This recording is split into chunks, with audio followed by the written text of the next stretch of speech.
Assalamualaikum good people. Belajar bersama AP Items. Nah, kali ini kita akan kembali belajar sejarah. Namun untuk pengembangan channel ini, jangan lupa subscribe, like, dan share sebanyak-banyaknya. Terima kasih. Berbicara mengenai sejarah kerajaan maritim Hindu-Buddha di Indonesia, pada saat itu kita berada di kelas 11 sekolah lanjutan atas. Dan yang merasa kelas 11, ayo merapat good people. Hindu-Buddha itu merupakan kepercayaan atau agama yang dianut oleh masyarakat Indonesia maupun yang ada di dunia. Sedangkan maritim, menurut Kamus Besar Bahasa Indonesia, berkenaan dengan laut, berhubungan dengan pelayaran, dan perdagangan di laut. Dan negara kita termasuk negara maritim. Kok bisa, good people? Melansir dari kompas.com, bahwa negara maritim adalah negara yang berada dalam kawasan laut yang luas dan negara yang memiliki banyak pulau. Seperti yang kita ketahui, bahwa negara kita adalah negara kepulauan. Dari Sabang sampai Merauke terdiri dari beberapa pulau, bahkan puluhan ribu pulau. Sebenarnya, banyak hal menarik yang harus kalian tahu tentang sejarah kerajaan-kerajaan maritim Hindu-Buddha di Indonesia. Kenapa penting kita harus tahu? Nah, karena dari ini, kalian bisa tahu seperti apa awal mula bangsa ini terbentuk, dan sekaligus bisa mempelajari aspek kebudayaannya.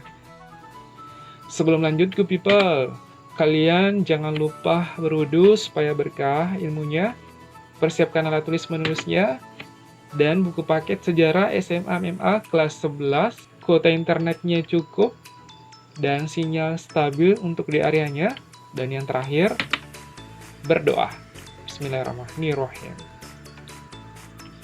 Cobalah good people mengunjungi Candi Borobudur. Atau di antara kalian sudah ada yang pernah ke sana good people? Asal good people tahu ya, bahwa salah satu dinding Candi Borobudur terdapat relief perahu bercadik. Ini menunjukkan bahwa pada masa Hindu-Buddha, bangsa Indonesia telah melakukan kegiatan pelayaran. Peninggalan situs bersejarah ini menjadi bukti peradaban sejarah Hindu-Buddha di Indonesia. For your information, good people, Candi Borobudur adalah kompleks candi Buddha terbesar di dunia, bahkan tercatat sebagai warisan dunia oleh UNESCO pada tahun 1991, sebagai salah satu keajaiban di dunia. Wow, fantastik ya, good people. Selain menjadi cagar budaya dunia, Candi Borobudur pun menjadi salah satu objek wisata wajib turis mancanegara maupun warga negara Indonesia. Tepatnya di Magelang, Jawa Tengah, Indonesia. Wajib ke sana ya good people. Amin. Bagaimana masuknya Hindu-Buddha di Indonesia? Kalau untuk mengenai ini, ada 5 teori atau hipotesis masuknya Hindu-Buddha di Indonesia.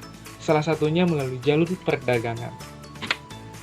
Saudagar dari India berlayar masuk ke Indonesia untuk berdagang, sehingga terjadi interaksi sembari berdagang. Pengaruh budaya Hindu-Buddha dalam bidang politik pun terjadi saat itu. Semakin berkembangnya agama Hindu-Buddha, semakin mendapat tempat dalam kehidupan masyarakat. Ditandai dengan munculnya kerajaan-kerajaan maritim Hindu-Buddha di Indonesia.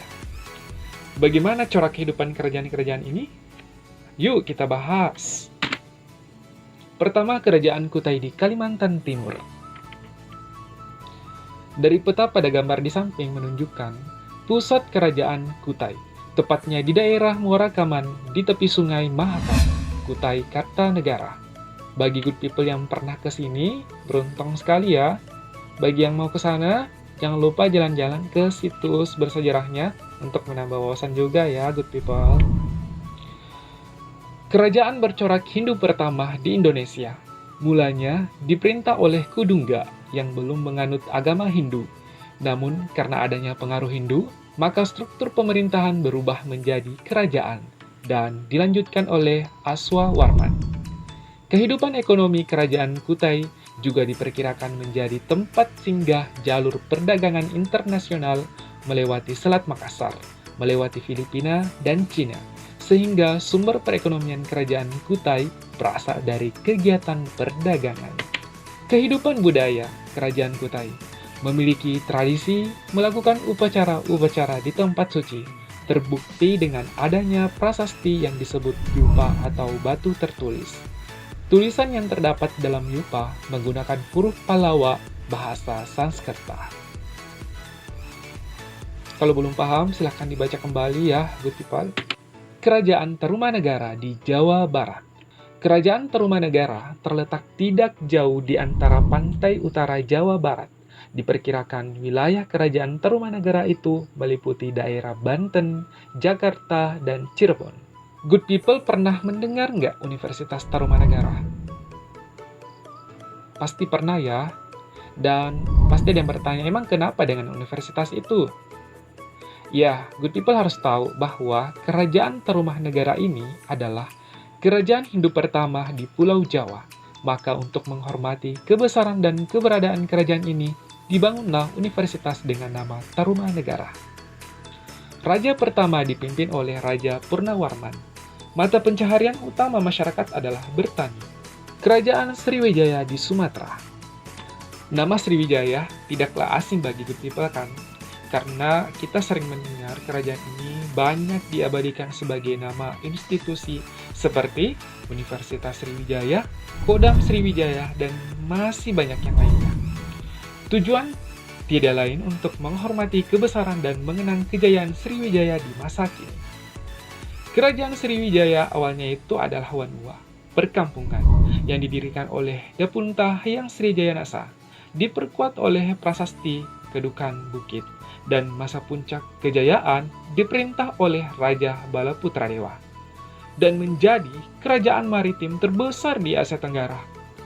Hubungan kerjasama luar negeri sudah dilakukan pada masa ini, di bidang pendidikan dan perdagangan. Terlihat dari area luasnya kendali Sriwijaya yang dikenal dengan Sriwijaya Empire. Untuk mengenai area pusat kerajaan, banyak yang berpendapat good people. Untuk detailnya, silakan klik link yang saya share di kolom description. Terima kasih atas perhatiannya. Kerajaan yang lainnya masih banyak good people. Untuk pengembangannya, silahkan dicek link pada kolom deskripsi video ini dan pada buku paket pegangan kalian. Tugas, catat isi materi di video ini, tuliskan kehidupan pemerintahan, ekonomi, budaya dari Kerajaan Sriwijaya. Dari video ini ada gambar prasasti. Itu prasasti dari kerajaan apa kira-kira ya? Dan maknanya apa, good people? Selamat mengerjakan dan wassalamualaikum warahmatullahi wabarakatuh. See you the next video. Bye!